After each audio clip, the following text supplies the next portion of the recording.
Hey everybody, Dr. Nelson here. This is a video about perimeter expressions.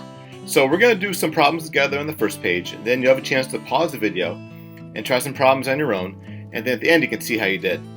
Alright, so take a look at this first page here. We have two different figures, right? And we want to write an expression that represents the perimeter of each shape. And just a reminder, the perimeter is the distance around a two-dimensional shape. So we want to know the distance around the shape. Okay, not the area, but the distance around. So we know the top part here, from here to here, is x plus 13. This is 3x. This distance is 8. This is 2. This distance is x plus 5. And then going up is 3x plus 2.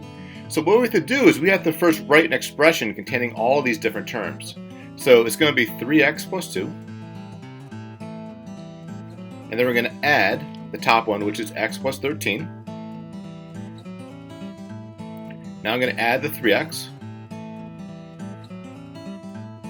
I'm going to add the 8 and then also the 2.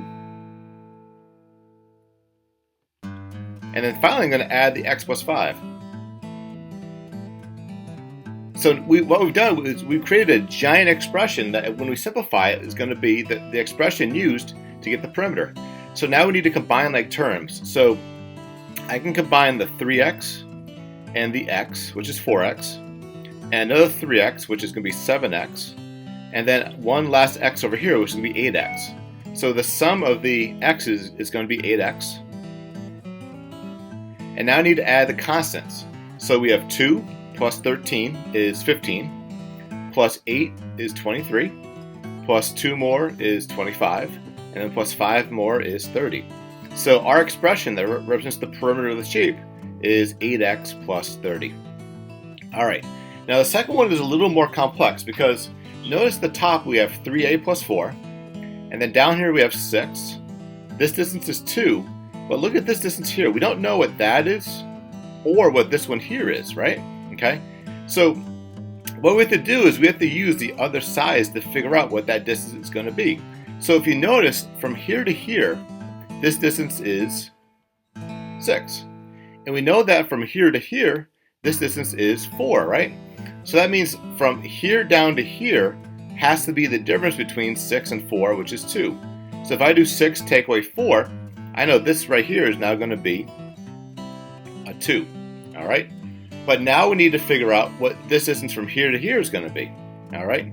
And we know that this side is 3a plus 4. And we know that this side here is 2a, right?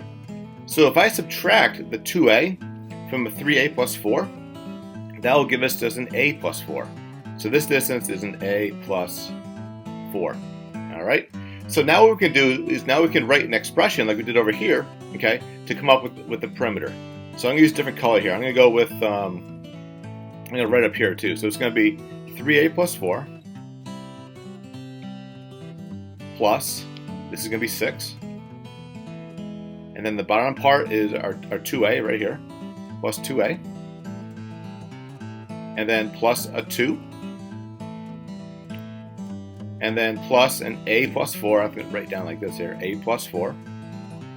And then finally our last little 4 over here, so plus 4. All right. So now we can simplify. So I can add the 3a and the 2a. And this was our 1a here. And when I combine those terms, 3a plus 2a is 5a, plus another a is 6a, so it's going to be 6a. And then 4 plus 6 is 10, plus 2 is 12, plus 4 is 16, plus 4 more is 20. So it's going to be 6a plus 20. That is our perimeter expression. Alright, so now that you understand how to do these, why don't you pause the video and try the Your Turn Now problem, so when you're done, hit play, you can see how you did. Alright, good luck.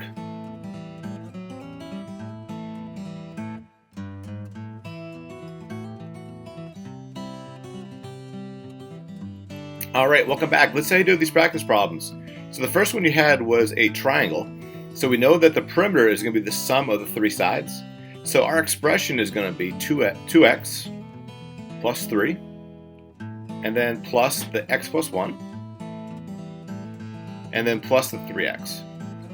And now we can combine like terms. So 3x and x is 4x, plus the 2x is going to be a 6x.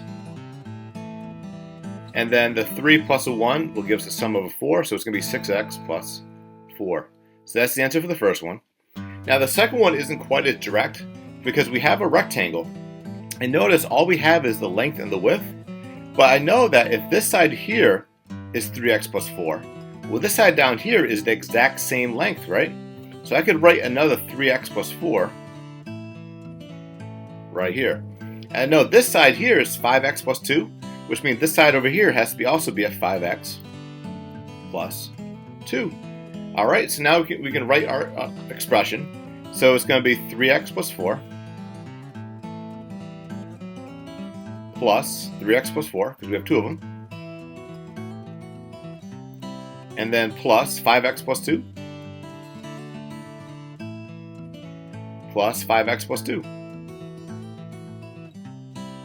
All right, now we can combine like terms. So we have a 3x and a 3x, and this is the 5x and a 5x. So the sum of those terms is going to be a 16x. And then we have a 4 and a 4, that's 8.